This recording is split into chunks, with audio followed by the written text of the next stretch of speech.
Good afternoon. Welcome to the second edition of Market Fatafat, where we are identifying individual movers and shakers. I'm Mubina Kapasi. Market steady after the massive decline witnessed in yesterday's trading session. Take a look at the mid-cap index. In fact, it's at the day's high. What a move witnessed over there.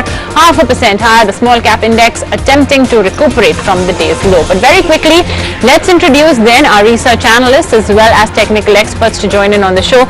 Today we have with us Soumya Sharma as always, and on the technicals, Manav Chopra from India Bulls Ventures and Sumit Bagaria from Choice Broking. Good afternoon to all of you. And let's start off with the very first stock. Lupin today is a very smart mover. This after Morgan Stanley has upgraded the stock to overweight from equal weight with the target at 1,094 rupees, as they believe that this is a counter that appears well positioned for a recovery. We're already seeing a recovery in the stock price today.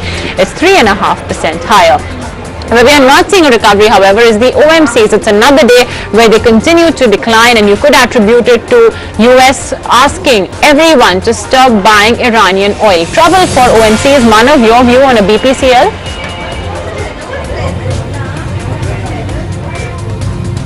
See, the short-term trend for the stock is on the downside. It has been forming a series of lower tops and bottoms, and recently the prices have also breached its long-term support levels, and this breakdown has accompanied by good volume. So on the immediate basis, one should maintain a bearish stance, and we expect this decline to see lower targets of 315 in the short-term perspective.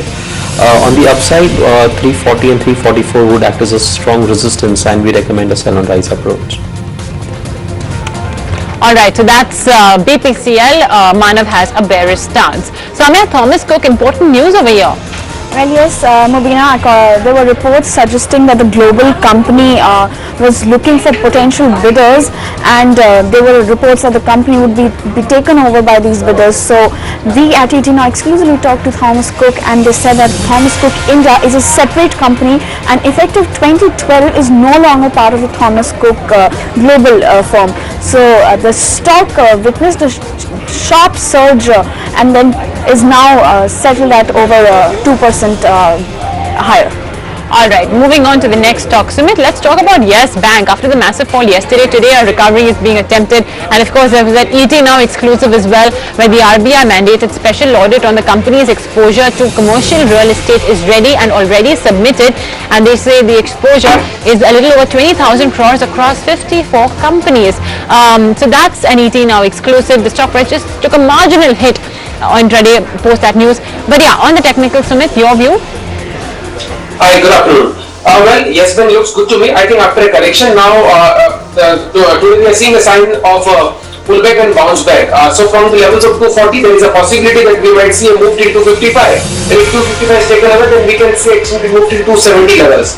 Those who have taken long positions, they can hold on to existing long positions. One can go ahead and initiate fresh long positions at the current market price, with the stop loss to be placed at 230 for the upside target of 255 and 270 next couple of days. Alright, well, moving on to a sector that's today not participating in the rebound, that's the auto space. Manav, M&M is a big loser on the Nifty auto. What would you make of this move?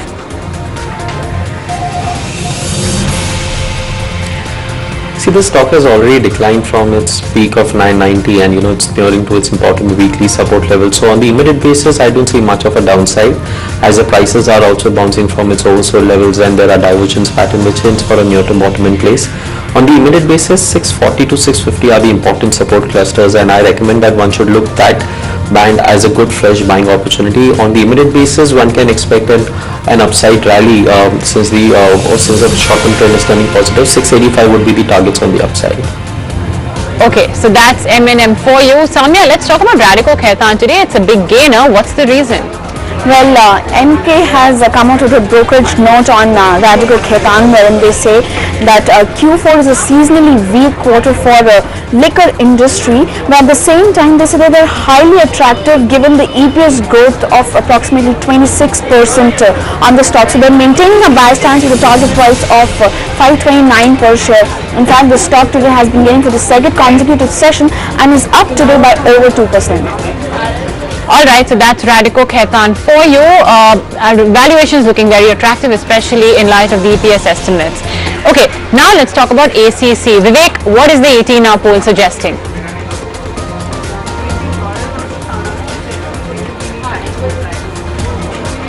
Vivek, what's the 18 Now poll suggesting?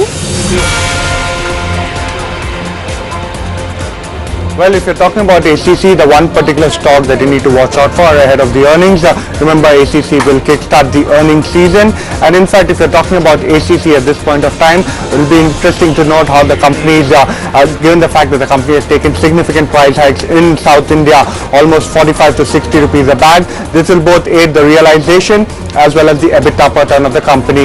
Now if you're talking about the revenues are seen aided by almost a high single digit volume growth, and the other thing of course you need to keep an eye out for is profitability and whether it is aided by lower pet coke prices.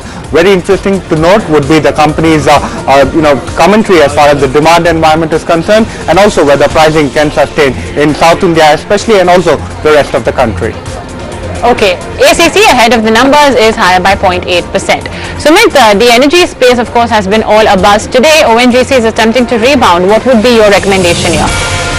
Yes, you are absolutely right. Today we have seen a good move in the counter. It seems that ONGC has broken the recent highs. Now it seems that if the closing is seen above 160, 150 or 162 levels, then there is a possibility that in the next couple of days we might see a move till 170 or even till 175 levels. Those who have taken long positions in ONGC should hold on the existing long positions. One can go ahead and initiate fresh long positions at the current market price, with the stop loss to be placed at 166 levels on the lower side for the upside target of 170 and then 175. Alright, moving on to the next stock in the news maker, that's GAIL. The company has emerged as the H1 bidder for 7 INFS wind power projects, and the lenders to the INFS wind power company do not even have to take any haircuts. So it's almost a complete payment being made by GAIL for the projects, which of course is in dire need of money at this point of time. GAIL down 1.6%. Alright, Manav, let's talk about ZEEL Entertainment. Today it's the big nifty gainer, maybe an impact of the entire transaction that's taken place with SL Propack, but that company is vehemently denying any sort of link with the SL group. But for now, if we have to talk on the technicals for ZEEL, what would you recommend?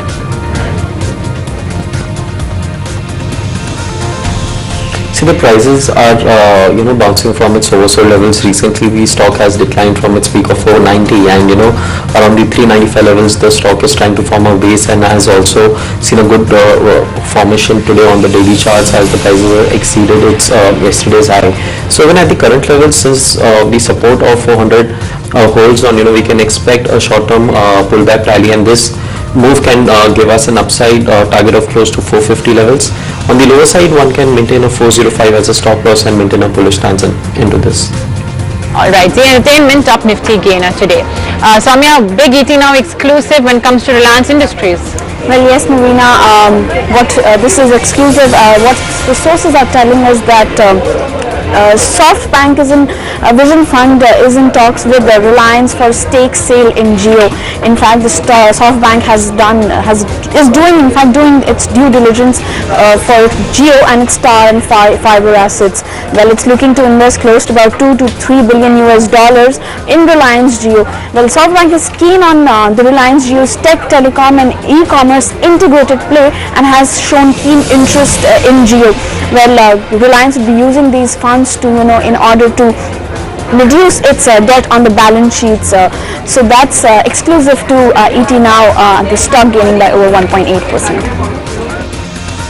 Well, it can't get bigger than this. Markiest and the bluechest of the name, SoftBank's Vision Fund, we understand from our sources, is doing due diligence on Jio's business model, the entire business model of telecom towers, all the assets put together, and possible ventures from here on. The e-commerce splash they are planning.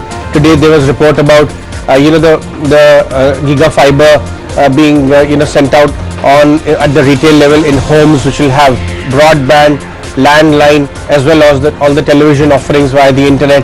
So there's a huge plan which Jio has, and SoftBank, which is a Masayoshi-san headed Tokyo headquartered company, which invests in technology, telecom and e-commerce related plays across the world now, is wanting to invest.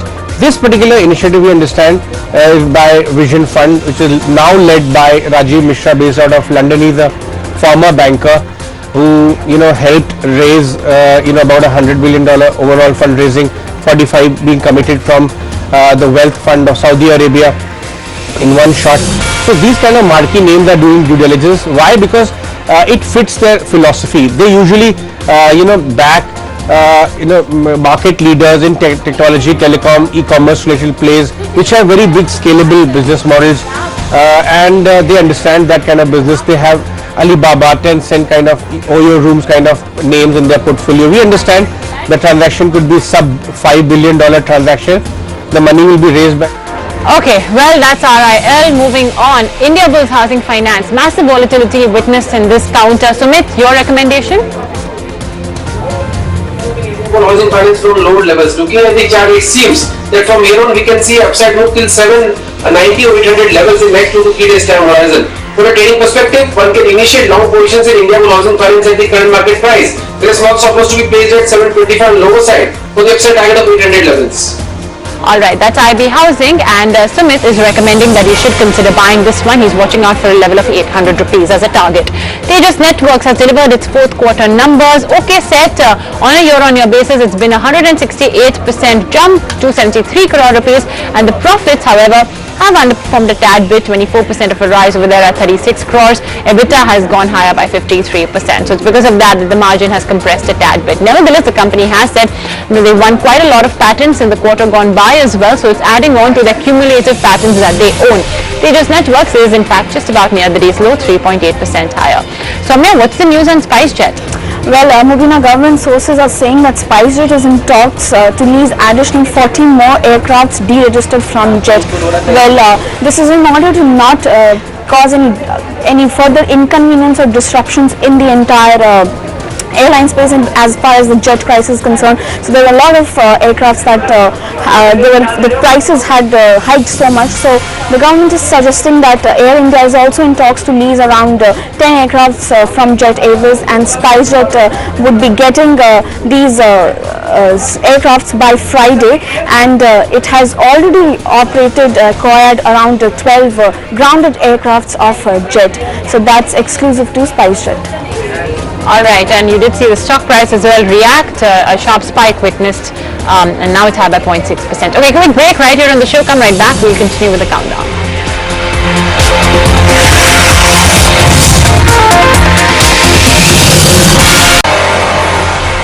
Hi everyone, welcome back. You're watching Market Fatafat. Let's quickly continue with the countdown of the big movers and shakers. And along with the rise in crude, we are seeing a fall in the crude consumers. Paint companies in particular, which have almost about 30 to 40% of their raw material basket comprising crude and its derivatives, from monomers to TiO2 to other crude inputs that go into making paint, is something that would impact paint companies. Do you remember that they did have a jolly good time when paint companies, when oil prices were at $50 odd for the most part of last year and a little bit in the beginning of this year.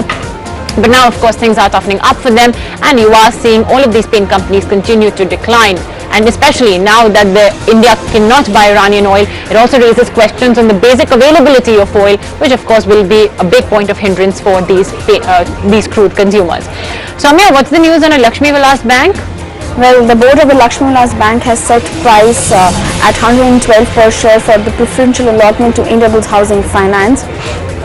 The company, the stock today has snapped 4 days of losses, and even though the board has they've received the board approval, they're yet to receive shareholders nod and most importantly RBI approval. Nevertheless, the stock has been trading higher by over 1.5%. Okay, very quickly moving on to another result reaction. AU Small Finance calculated in up 35% at 387 crore rupees. The profit figure has come in higher by almost about 40% at 118 crore rupees. So all in all, numbers look pretty stable. We have a gross NPA figure at a little over 2% and net NPA at 1.29%. Okay numbers, stock is flattish. Manav, INFOSYS is finally seeing a bump up come by in the last couple of days. Yesterday as well, it was very, very resilient. Today in the green. What's your view for an INFOSYS?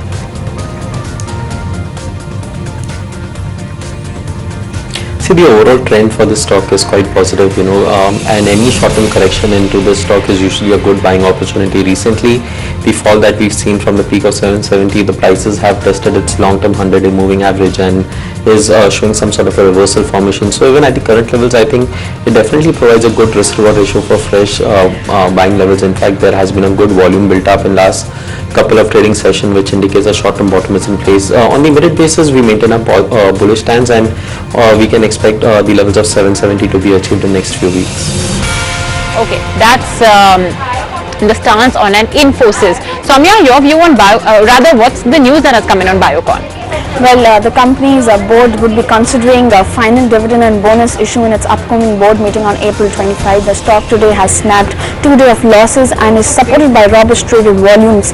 Although it's significantly off from the day's high, nevertheless is trading in green today.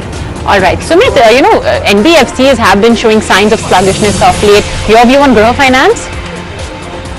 Well, Graha Finance is looking good to me. It's Guys, listen Graha Finance is looking good to me. It's near its 200 DMA levels. Once the stock is able to break 200 DMA levels, that is at around 290, then there is a possibility that we might see a move till 300 or 305 levels. So for a trading perspective, one can initiate long positions at the current market price, that is 287, with the stop loss to be placed at 278 levels on lower side for the upside target of 300 and 305 levels in next couple of days. So that's Graha Finance. Sumit still has a buy on this one. Manav, KTKBANK as well is showing big signs of weakness. Your view here?